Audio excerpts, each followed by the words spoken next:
What's up, you guys? Hi, welcome back to another video. I'm your girl, Sasha Green, and welcome back to Wisdom Wednesday. Okay, so today I just want to talk to you guys a little bit about what the Bible says about casting stones at people. The Bible says, "He who is without sin cast the first stone." So, what does that even mean? It means that, you might see somebody tripping up and they might have sinned. They might have done something disrespectful. Maybe they cheated on their spouse, or maybe they, sleep around and they're not married, or maybe they're homosexual, or maybe they are, doing all type of crazy things, and you see that person like, oh yeah, such and such is such a sinner and he's going to go to hell because he did this, that, and the third, because God's never going to forgive that person. God can never grace or love and have mercy towards somebody like that. First of all, you don't supposed to judge people. He who is without sin casts the first stone. So what did God tell the woman who was a fornicator? He said, go sin no more, daughter, go sin no more. After she had slept around with all these people, the town, all the men came together and was like, we're gonna stone her to death. But Jesus went to her and he told everyone to leave until nobody was left there but him and the woman.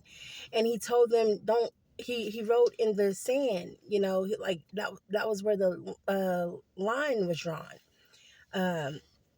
And he was like, sin no more.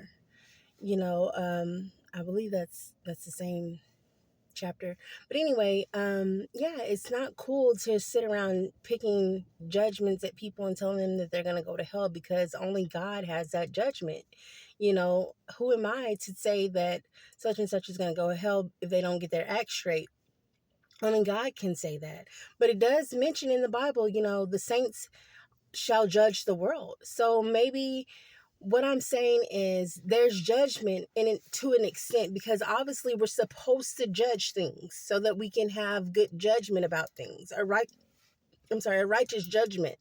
You know, when Eve sinned in the Garden of Eden, she had to use judgment in order to make a decision whether or not she was going to eat the fig from the fig tree.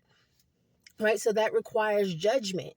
And so there's things in this life that requires judgment, but when it comes down to our destination, to our overall destination, what happens to us after we leave this earth, we are not to judge that. So there's an area of judgment that we can judge, but there's some things that we are not capable of judging. Like, we can judge our own actions and things, and I can say, oh, you know what, I used to be a fornicator and that was not cool. I need to straighten up my act or I would go to hell.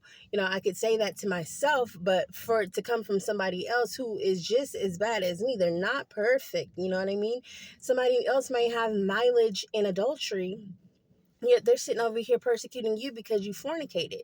And they might have mileage in gossiping, or mileage in lying, just being a pathological liar, or mileage in, homosexuality, or mileage in murder, mileage in committing all type of crimes, and they're over here telling you that you're going to go to jail. Okay. Before you try to, what's it called, get the thing out of my eye, make sure you get it out of your own eye. Because we have blinders on when we look at other people from our perspective. We have blinders on. So before you can get the I forget what it's called, but before you can get that clay, that mud, that blinder out of your eye, before you can get the blinder out of your brother's eye, you have to get the blinder out of your own eye, basically. It's what the Bible says. I'm just like paraphrasing it. But so yeah, I don't stand in judgment of anyone. I used to be kind of like harsh when it came to other people and their sin, but what I find out is, like, it's not that I hate people. I hate sin. I hate my own sin. The fact that I was a fornicator, the fact that I have the potential of being an adulterous wife. You know what I mean? I hate that.